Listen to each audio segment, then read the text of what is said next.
All right, part two. Had to take a little break from that. Um, so I'm gonna get into how everything kind of came apart.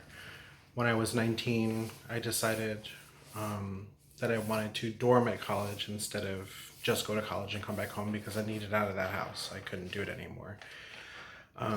My parents got the elders to come after me. I was outside in the car after one of they call them meetings. Like normally in church, it would be whatever you call it, but they call it Kingdom Hall. So it's not like a church, but it is. So they came outside to me. My sister was in the car with me, and they basically were like, "We heard you wanted to dorm at college." And I said, "Yes, I am." And right away started going off. They're like, "Oh, you're telling Jehovah you don't know what's best for you. You shouldn't be doing this." The thing is, the point of why they definitely tell you not to pursue higher education because they feel like since the world is going to come to an end, you're not going to need any of this knowledge. What it really is because it keeps you stupid and it keeps you able to be manipulated and controlled with their rules that they give you. Point blank. So things got a little more tense. At one point, I remember visiting from one of the dorm. I came home for a weekend or something. My mother came up to me out of nowhere. She gave me a hug and she just told me, "Get a good job and have a good life." And then she just hugged me and walked out. And even though I had seen her obviously after that, it was just a different. She just pretty much detached her emotions completely. And also, too, when I did turned 19, that was when my parents actually disowned me. They handed me a letter in a Burger King parking lot telling me that I'm no longer supported by them in any way, shape, or form. Um, and they told me, my father called me at one point and told me, also, don't ever talk to your brother and sister again. If you ever have anything that you need to talk about, you come through me. You don't talk to your brother or sister anymore. That's it. And yeah, I don't think people realize how much psychological damage having this mudslide of events happen so quickly, so fast, all together, after putting up with so much already growing up and feeling like you were this bad person. And all you were doing was being a child and being yourself. And that wasn't good enough. One of the other things that I just remembered too was that I got baptized, which is basically like signing your contract into the religion. I got baptized for my mother because I wanted to make her happy, and I felt like I could never do anything to make her happy. I think I was baptized around 13 or so. And years later, she brought up my molestation when she started to realize that, yeah, I'm probably gay. She had told me, I had to stop lying to myself.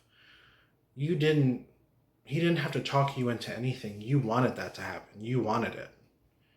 And like to have your own mother tell you that you wanted to be molested, you wanted to be abused, that was a big eye opener for me that what was happening was not right and that this was not in any way, shape, or form the life I was meant to be living at all.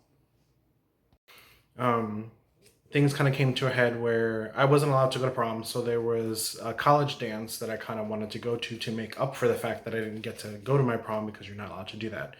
So I did do that. The night that I was actually at this dance, trying to enjoy myself and kind of get this memory that I wasn't allowed to have, my mother called me telling me that, hey, we want you to be completely independent from now on. We don't want any kind of support. We don't want to support you at all. We don't want to do anything. You just need to go to your college and tell them like that we're like done. So that to me was the literal final straw that made my mind just snap because I was like, wow, so this whole entire lifetime, like I've been putting up with this abuse from you people this entire time. And then now because you think I might be gay, yeah, you're a bad batch, go out of here. So I had a mental breakdown and I called my grandfather, who I was, when we were growing up, we used to live with them for a little bit. So they were the only people that kind of knew of some things, but also did not know really the extent at all of what was happening. So because I was pretty much losing it, I ended up telling him almost, as almost everything that was going on, the abuse, the me being gay, everything, and he did not take it well. Apparently, I guess he almost had a heart attack from it. And because of that, everyone in the family hated me. Nobody wanted to talk to me. Everyone ignored me. My mother, the last time I saw her, she drove me to my college campus and said, everybody knows who you really are now. Don't try to talk to anyone. Don't try to, oh, hi, how are you? They all know the real you now. And when I tried to defend myself, she just told me, all you ever did was bring hell to this family. And that was the last thing she told me before I got out of the car and she sped out of my life. And I didn't see her again until my grandfather passed away almost a decade, more than a decade after that. So at this point, I was still a Jehovah's Witness, by the way. I had not broken myself officially from the title. It actually was all of these events that pushed me to take myself away from the religion, because I was failing to see where the love in the religion was coming from. We're supposed to be such a loving people, such a Christ-like organization, but I can't see Jesus doing this himself. I don't see Jesus telling, your own offspring, like, no, like, I'm done with you. He walked with Satan in the Bible at one point. He gave him an audience. But me, because I'm a gay person and because I'm trying to pursue an education, no. So for me, there was so much hypocrisy. There were times where I would call that hypocrisy out, and you were not allowed to really do that. You were not to ask questions. You were not to question the faith. If you had valid questions, you were just considered lacking faith. There were times where I would see my mother being completely disrespectful, talking about people behind their back, and I would be like, I thought we weren't supposed to be this kind of a people. I thought we were supposed to, why are you being holier than thou right now? And we were driving at the time, and when I said that, she just said, holier than thou, and then she just slapped me across the face. And I just said nothing, and I just knew better at that point than to question anything. So a few months after all this had happened, my grandparents had offered for me, during this whole thing, they offered for me to come live with them for the time being, so I did. I kept getting calls from one particular elder who was an uncle on occasion, and he kept asking me what my status was. So eventually, looking back on everything, I was so fed up that I told him that I was done with it, and I sent him my dissociation. So there's disfellowshipping is when they kick you out. And once you get kicked out, no one is allowed to talk to you. Like, you can pass your mother on the street, and if she's a Jehovah's Witness and you're not, she's going to look clear through you and act like you're not there. That's just that's their rule. That's part of the manipulation, part of the brainwashing, part of the control aspect that they get to blackmail you emotionally into staying in this religion, into coming back to the religion, because they figure if we put you through so much isolation, you're going to break down and you're going to want back your family, so you're going to come back. I, on the other hand, said, you can keep that shit, because it was fake. It wasn't real. There was no unconditional love. There was no love, period. There was good days, okay days, and mostly bad days. So no, I didn't want it back. So I officially dissociated myself, which is where you yourself remove yourself. And the circumstances are the same. You still get the same punishment, the same no one can talk to you thing. But it's just that you chose to walk out of there versus them telling you, we're sending you out of here with your tail between your legs. I walked out. So looking back on this whole experience, the way that I was treated and talked about made me feel like I was this awful person. And when I thought about it, like, I was an honor student. Most of my teachers really liked me because I didn't really give them any trouble. I didn't really get into, I didn't do drugs. I didn't have sex. I didn't do anything that you were considered, there was no drinking, no anything like that. No staying out late because I wasn't allowed to hang with anybody. I literally went to school, did my studies, came home, got good grades and everything. And yet I was still treated like shit. Like I was this horrible person. And it took me, this was when I was 19, I'm 35 right now, and I'm just now starting to shed some of that and realize that, no, this wasn't my fault. This was conditioning, this was brainwashing to make me feel like I was at fault for this and that I deserved everything that was coming my way. And that's what kept me silent for so long, was them telling me, like, if you tell anybody about this, it'll be so much worse. So in a way, this was the worst thing that ever happened to me and the best thing that ever happened to me all at once, because I'm free now. I don't have to live in this kind of a household anymore. I don't have to be treated anymore like that. I don't have to be talked about in such a way. And on the negative side, the only thing that still bothers me to this day is if your own two parents, the people who brought you into the world, can throw you in the garbage, anybody can. And I struggle with that every single day. I am always worried that the people who claim to love me are going to leave. And some of them have, because a lot of them just don't know how to deal with the situations that I've been in. Because of this whole thing, I am suffering from symptoms of CPTSD, which is basically PTSD, but it's called complex post-traumatic stress disorder, where you basically are suffering from repeated traumas versus just one singular event. So it does get pretty difficult. There was at one point where things got so bad that I actually came up with a plan to gas myself in the garage. And it was terrifying because my will was pretty resolute with that. I did feel like I was going to do it. And that feeling that washes over you when you just realize the finality of it all, like, it's like you get to the end of the book and you realize that, like, there's nothing else, like, your life is over now. And it was just such a terrifying feeling to feel this darkness kind of come down around me and know that, like, I was going to go out this way, where that's all I had to show for myself was this. Thankfully, I was able to talk myself out of it and get the help that I needed at the time. But there's a lot that goes on that I am still trying to recover from. There was a lot more cases of abuse that I experienced with the two of them and just the religion in general. And I guess really one of the things that pretty much made up my mind finally about that was just that the religion protected this abuse. I came to them asking for help. I came to them telling them what was happening to me. And they told me that I was the problem. They told me that I deserved it.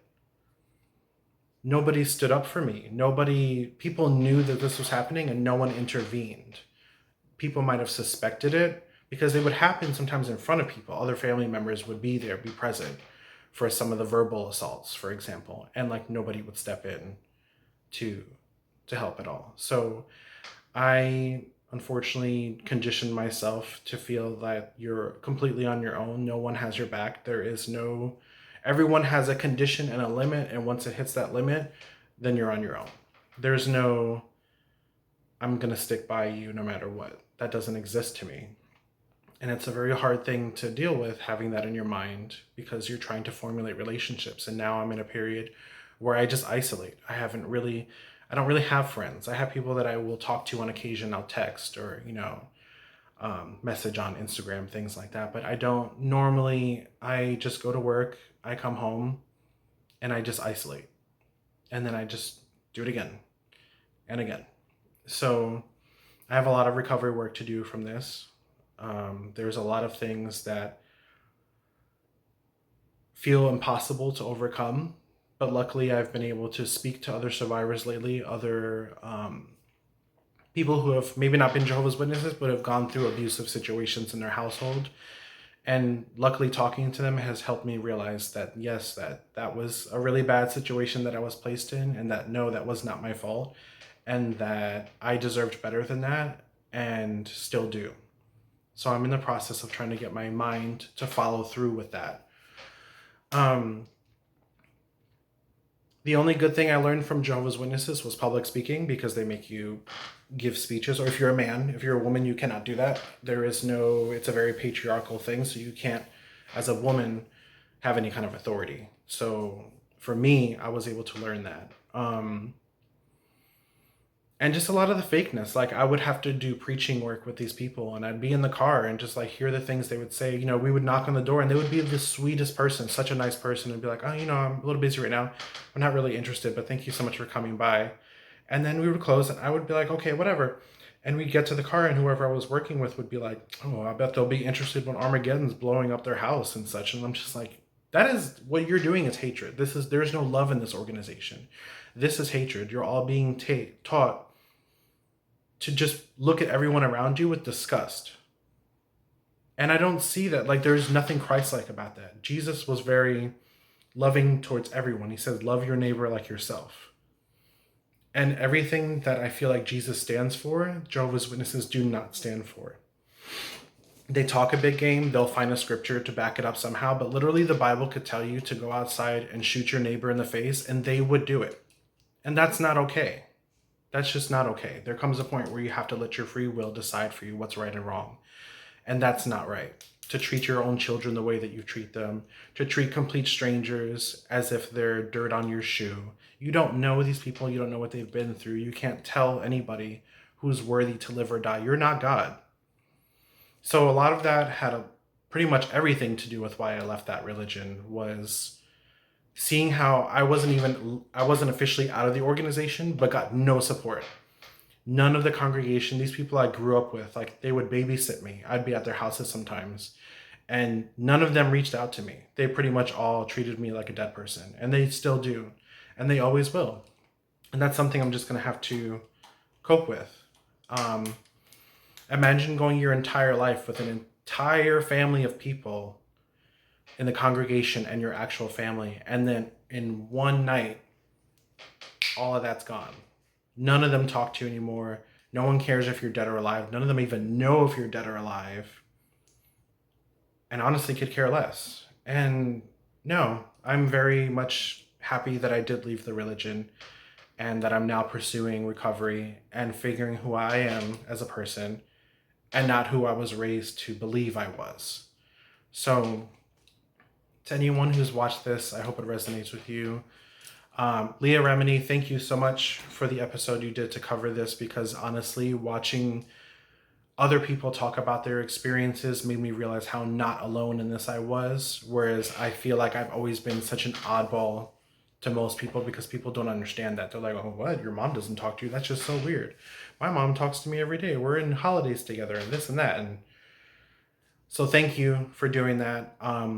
If anyone has ever gotten a chance to check it out, I would highly suggest it. It's much more in-depth as far as policy goes. This was more of my personal experience, but the documentary episode that she did, it's in season 3 on Netflix.